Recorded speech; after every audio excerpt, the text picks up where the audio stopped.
ప్రస్తుతం మనతో పాటు Delhi public school Nacharam yoga instructor Raju garu ఉన్నారు. వారితో మాట్లాడే ప్రయత్నం చేద్దాం. నమస్తే అండి. నమస్తే అండి. ఓకే, ఎలా ఉన్నారు?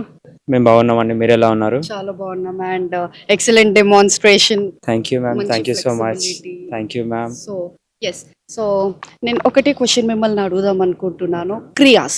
సో క్రియాస్ వచ్చేసరికి చాలా మందికి తెలియదు. ఇప్పుడు మన యంగ్ పీపుల్ ఏమనుకుంటారు, సన్నగా కావాలి అని అనుకుంటారు. బట్ వాళ్ళు మెయింటైన్ చేయడం, గట్ హెల్త్ మెయింటైన్ చేయడం వాళ్ళకి ప్రాపర్గా రాదు. బికాస్ బయటికి వెళ్ళినప్పుడు ఫాస్ట్ ఫుడ్ అది ఇది ఏదో తినేస్తుంటారు. సో ఆ గట్ హెల్త్ మెయింటైన్ చేయాలి అంటే మనకు క్రియాస్లో ఒక ప్రొసీజర్ ఉంటుంది అనమాట, దౌతి. సో దాని గురించి ఒకసారి మీరు ఎక్స్ప్లెయిన్ చేస్తారా? అది ఎవరెవరు చేయొచ్చు, ఎవరు చేయొద్దు? దౌతి అంటే మన ఎంటైర్ డైజెస్టివ్ ట్రాక్ ని క్లీన్ చేసే ప్రాసెస్ ని మనం దౌతి క్రియ అంటాం. దౌతి క్రియ మనకి రెండు ఉంటుంది, జల దౌతి ఉంటుంది, వస్త్ర దౌతి ఉంటుంది. ఎట్లా అంటే కంప్లీట్ మన టిల్ నెక్ వరకు వాటర్ తాగేసి వామిటింగ్ చేస్తే దాన్ని జల దౌతి అంటారు. అలా చేయడం వల్ల ఏంటంటే మన ఇంటెస్టైన్స్ లో ఉన్న రిమైనింగ్ ఏవైతే పార్టికల్స్ అన్డైజెస్టెడ్ పార్టికల్స్ ఉంటాయి కదా, అవన్నీ కంప్లీట్ గా వామిట్ అయిపోతాయి. వామిట్ కావడం అనేది మన డైజెస్టివ్ ట్రాక్ అనేది కంప్లీట్ గా క్లియర్ అయిపోతుంది.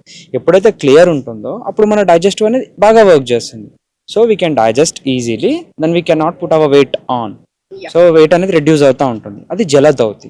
వస్త్ర దౌతి అంటే అది కొంచెం అడ్వాన్స్ లెవెల్ ఆఫ్ ప్రాక్టీస్. ఎలా ఉంటుందంటే ఒక 3.5 meters క్లాత్ ఉంటుంది. ఆ 3.5 meters క్లాత్లో 3 meters స్వాలో చేయాలి. ఒక 1/2 meter అవుట్ సైడ్ ఉంటుంది.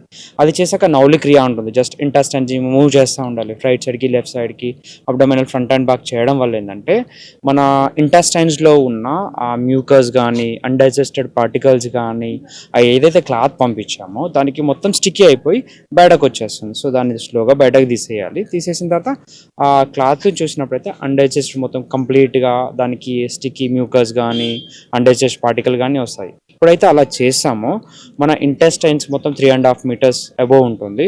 సో ఆ ఇంటెస్టైన్స్ ట్రాక్ మొత్తం క్లియర్ అయిపోతుంది. సో అది క్లియర్ కావడం వల్ల మన డైజెషన్ అనేది ఇంప్రూవ్ అవుతుంది, డైజెస్టివ్ ఫైర్ కూడా ఈజీ అవుతుంది. సో అలా కావడం వల్ల ఏంటంటే డైజెషన్కి హెల్ప్ఫుల్ ఉంటుంది. మన వెయిట్ అనేది కూడా ఇంక్రీజ్ కాకుండా ప్రాపర్గా మెయింటైన్ చేయగలుగుతాము. ఓకే, సో జలదౌతిలో మనకు ఆ ప్రొసీజర్ అనేది ఎన్ని టైమ్స్ చేయొచ్చు, ఎవరు చేయొచ్చు? ఎవరికైతే హార్ట్ రిలేటెడ్ ప్రాబ్లం కానీ ఆస్తమా రిలేటెడ్ ప్రాబ్లమ్స్ ఉన్న వాళ్ళు అవాయిడ్ చేయాలి. రీసెంట్ సర్జరీస్ అబ్డోమైన్లో అయిన వాళ్ళు కూడా అవాయిడ్ చేయాలి. ఎందుకంటే కంప్లీట్ ఫుల్ ఇక్కడ వరకు చేస్తాం కాబట్టి కొంచెం సఫకేటివ్ బ్రెత్ కూడా ఉంటుంది. సో ఆస్తమా ఉన్న వాళ్ళు చేస్తే they might be feel panic.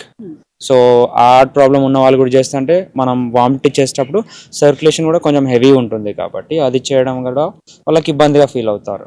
So recent any surgeries abdominal అయినప్పుడు కూడా అది డైరెక్ట్ ఇంపాక్ట్ చూపిస్తుంది.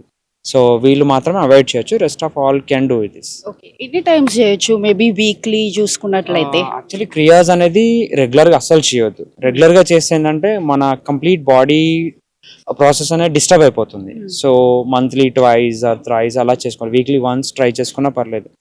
అన్ని క్రియాస్ చేయడద్దు. జస్ట్ ఫర్ ఎగ్జాంపుల్ ఏదైనా జలదౌతి కానీ వస్త్రదౌతి కానీ మంత్లీ ఒకసారి జలదౌతి ఒకసారి వస్త్రదౌతి అట్లా ప్లాన్ చేసుకున్నా పర్లేదు. అలా చేయడం వల్ల ఏంటంటే ఒక 1 week గ్యాప్ ఇచ్చాక 2 weeks ఒకసారి చేసుకున్నా కానీ ఆ 1 weekలో క్లియర్ అయిపోతుంది. నెక్స్ట్ 2 weeks మనం కంఫర్ట్గా డైజెస్ట్ అవుతుంది. ఒకవేళ డైజెషన్లో ఏమైనా ప్రాబ్లం అనిపించినప్పుడు యూ గో విత్ ద క్రియ. సో అప్పుడు మళ్ళీ క్లియర్ చేసుకుని రీడైజెషన్ కంప్లీట్గా స్టార్ట్ చేసుకుంటాం, రీడైజెషన్ ప్రాసెస్ అనేది. సో దీని వల్ల మనకు వెయిట్ అనేది పెరగకుండా మెయింటైన్ చేయడం అవుతుందా? ఎందుకంటే ఎప్పుడైతే అన్డైజెషన్ ప్రాబ్లం వస్తుందో స్ట్రెస్ అనేది ఇంక్రీజ్ అవుతుంది, కాన్స్టిపేషన్ అనేది పెరుగుతూ ఉంటుంది. సో అవన్నీ పెరగడం వల్ల ఏంటంటే మనకు వెయిట్ అనేది పుట్ ఆన్ అవుతూ ఉంటాం. సో ఎప్పుడైతే మనం డైజెస్టివ్ ట్రాక్ ని క్లియర్ చేస్తూ ఉంటామో అప్పుడు డైజెషన్ అనేది కంఫర్ట్గా అవుతుంది, మన కాన్స్టిపేషన్ ప్రాబ్లం కూడా రాదు. అలా అంటే రానప్పుడు సో వెయిట్ అనేది పుట్ ఆన్ కాదు మనకి. సో వెయిట్ ని మనం ఈక్వల్ గా మెయింటైన్ చేస్తూ ఉండొచ్చు. ఓకే, సో రాజు గారు, నేను యోగా ఇన్స్ట్రక్టర్ కోర్స్ తీసుకున్నప్పుడు నాకు మా సార్ ఏం చెప్పినారంటే, ఈ క్రియ ఏదైతే చేస్తారో ఈ జల క్రియ అనేది, ఆ క్రియ చేసినప్పుడు మనకు ఒక పర్టికులర్ డైట్ అనేది ఉంటుంది ఆ రోజు. సో అది ఏ డైట్ తీసుకోవాలంటారు? బికాజ్ అందరూ మెయింటైన్ చేయడం కాదు, యంగ్స్టర్స్ అయితే ఇంకా కూడా చేయలేరు. సో అలాంటప్పుడు ఎలాంటి ఫుడ్ తీసుకోవాలి అని? యాక్చువల్లీ ఈ క్రియ జలదౌతి కానీ వస్త్రదౌతి కానీ మనం చేసినప్పుడు ఏంటంటే సెమీ సాలిడ్ టైప్ తీసుకోవాలి. It's like pongal type, khichdi type అట్లాంటివి తీసుకోవాలి. నాన్ వెజెస్ కానీ హెవీ సాలిడ్ ఫుడ్స్ కానీ అవి తీసుకోవాలి. ఎందుకంటే మనం కంప్లీట్గా ట్రాక్ అనేది క్లియర్ చేసాము. సో అప్పుడు అది రీస్టార్ట్ చేయాలి. మనం డైరెక్ట్గా సాలిడ్స్ని పంపించేసి డైజెస్ట్ చేయమంటే దానికి ఇబ్బంది అవుతుంది. సో అందుకని చెప్పేసి ఫస్ట్ సెమీ సాలిడ్స్ పంపించేస్తుంది, ఈజీగా డైజెస్ట్ అయిపోతుంది. ఆల్మోస్ట్ ఆల్ ఒక 50 to 70% ఆఫ్ ఆల్రెడీ కుక్ అయిపోయి ఉంటాయి, కంప్లీట్గా కుక్ అయిపోయి ఉంటాయి అవి. సో సింపుల్ డైజెషన్, అంటే లిక్విడ్ అయిపోతుంది కాబట్టి ఈజీగా డైజెస్ట్ అయిపోతుంది, అంత గ్రైండ్ చేయాల్సిన అవసరం ఉండదు మన ఇంటెస్టైన్స్లో.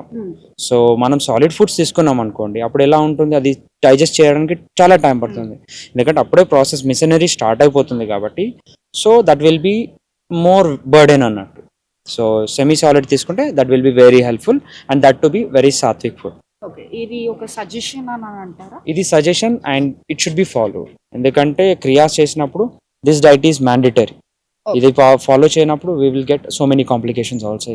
ఓకే, సో విన్నారు కదా, వెయిట్ మేనేజ్మెంట్ అంటే వెయిట్ మెయింటైన్ చేయాలనుకున్న వాళ్ళు లేదా యంగ్స్టర్స్ వెయిట్ లాస్ కావాలనుకున్న వాళ్ళు జలక్రియ అనే ఒక క్రియ ఏదైతే ఫాలో కావాలనుకుంటున్నారో అది అండర్ సూపర్విజన్ చేస్తే, సార్ చెప్పినట్టు మీరు ఫాలో అయితే డెఫినెట్లీ వెయిట్లో ఒక బెస్ట్ రిజల్ట్స్ వస్తాయి అన్నట్లని చెప్తున్నారు.